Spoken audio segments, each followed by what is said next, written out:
नमस्कार दोस्तों, positive peach में आप सबका स्वागत है। आज मैं आपको बताऊंगी मेहंदीपुर बालाजी खेत के भूत की सच्ची कहानी। दोस्तों, यह कहानी आज से 22 वर्ष पुरानी है। एक लड़की का विवाह एक छोटे से गांव में हुआ था। ये कहानी है राधा नाम की एक लड़की का। राधा की एक बड़ी बहन थी राखी और उसका एक छोटा भाई था। राधा को सजने संवरने का बहुत शौक था। उसकी उम्र मात्र 16 वर्ष की थी। मेकअप की शौकीन राधा बहुत ही खुशबूदार क्रीम पाउडर लगाया करती थी और हर वक्त इधर उधर घूमती रहती थी। कुछ दिन पहले बड़ी बहन राखी का रिश्ता हो गया था और शादी का दिन करीब आ गया था। सब लोग शादी की तैयारियों में लगे हुए थे। शादी में अब सिर्फ 4 दिन ही बचे थे और आज से घर में नाचने गाने का कार्यक्रम प्रारंभ होने जा रहा था। इसी तरह 2 दिन गुजर गए और अब शादी से 1 दिन पहले का दिन था। दिन तो अन्य कामों में बीत गया और रात को शुरू हुआ नाचने गाने का प्रोग्राम। आज नाचने गाने के साथ ही मेहंदी लगाने की भी रात थी। दोनों काम साथ साथ चल रहे थे। राधा ने आज नए नए कपड़े और खूब मेकअप कर रखा था। साथ ही पूरी बाहें भर के मेहंदी भी लगा रखी थी। लेकिन आज सुबह से राधा के पेट में दर्द हो रहा था। अब रात को 1 बज गया था। सब लोगों को नाचते गाते हुए। उन दिनों गांव में शौचालय नहीं हुआ करते थे। इस हेतु सभी को खेतों में जाना पड़ता था। राधा के पेट में बहुत दर्द हो रहा था, इसलिए मजबूरी बन पड़ी खेत में जाने के लिए। उसने अपनी दादी और चाची को साथ चलने को कहा। दादी के कहा कि चलो चलते हैं, लेकिन रात बहुत हो गई है, इसलिए अपने चाचा को साथ ले चलो। वो भी साथ चलेगा और हमसे थोड़ी दूर खड़ा हो जाएगा। राधा अपने चाचा को बुला लाई और सब लोग खेतों की तरफ चल दिए। साथ में एक टॉर्च भी ले ली। जैसे ही वो लोग खेतों के पास पहुंचे, राधा के चाचा जी वहीं पर रुक गए और तीनों को कहा कि वो लोग जाए। खेतों में आगे जाकर राधा की दादी और चाची थोड़ी पहले ही रुक जाते हैं और राधा खेतों के अंदर चली जाती है और एक तरफ खाली सी जगह पर बैठ जाती है।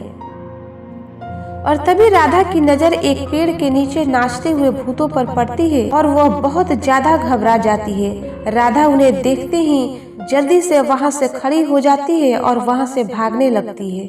लेकिन उन प्रेतों को भी राधा की खुशबू पहुंच जाती है। वो नाचना बंद कर देते हैं और राधा की तरफ देखते हैं। राधा वहां से निकल भी नहीं पाती और तब तक एक प्रेत पल भर में राधा के पास होता है। राधा जल्दी से दादी की तरफ भागती है, मगर तब तक एक प्रेत राधा के साथ हो लेता है। राधा पागलों की तरह घर की तरफ भागने लगती है। दादी भूत प्रेत आ गया, चाची भूत प्रेत आ गया, भागो भागो। भागते भागते ऐसा कहकर चिल्लाने लगती है। राधा को घर आते आते डर की वजह से बुखार चढ़ जाता है। 2 दिन तक राधा बुखार में ही पड़ी रहती है। उस पर किसी भी दवाई का कोई असर नहीं हो रहा होता है। राधा के पिता जगह जगह डॉक्टर बदल बदल कर थक चुके होते हैं। राधा जब भी होश में आती एक ही बात कहती, पापा भूत आ गया, मम्मी भूत आ गया, भूत मुझे मार देगा। फिर राधा के पिताजी ने उसको एक अघोरी बाबा को दिखाना शुरू किया। एक एक करके फिर न जाने कितने बाबा आए और कितने ही डॉक्टर भी आए, लेकिन सभी यही कहते कि वो प्रेत राज है और वो शक्तिशाली भी है। हमारी शक्ति इस प्रेत राज के सामने कम पड़ रही है। जब भी कोई अघोरी बाबा उस प्रेत राज को आवाज देकर राधा के शरीर को छोड़ने की बात करते, तो वह प्रेत राधा के शरीर में जोर जोर से चिल्लाता और कहता, नहीं जाऊंगा, नहीं जाऊंगा, मैं इसे छोड़कर कहीं नहीं जाऊंगा। यह मुझे बहुत पसंद है, मैं इसे अपने साथ लेकर जाऊंगा। तुम लोग छोड़ दो, जाने दो मुझे, नहीं तो मैं इसको मार दूंगा। ऐसी हालत देखकर राधा के माता पिता बहुत परेशान थे। अभी तक तो राधा को थोड़ा पानी और एक आधी रोटी जबरदस्ती करके उसके माँ बाप खिला दिया करते थे, लेकिन जब अघोरी बाबा राधा को ठीक करने के लिए प्रेत राज को परेशान कर रहे थे और उसको राधा का शरीर छोड़ने के लिए बोल रहे थे, तो प्रेत बौखला गया और उसने राधा का बहुत बुरा हाल कर दिया। राधा अब खाना भी नहीं खा पाती थी और पानी भी न पी पाती थी। मतलब कोई भी चीज हो खाने या पीने की, वह कुछ भी खा नहीं पा रही थी। क्योंकि उसको हर चीज़ में कीड़े ही कीड़े नज़र आते थे।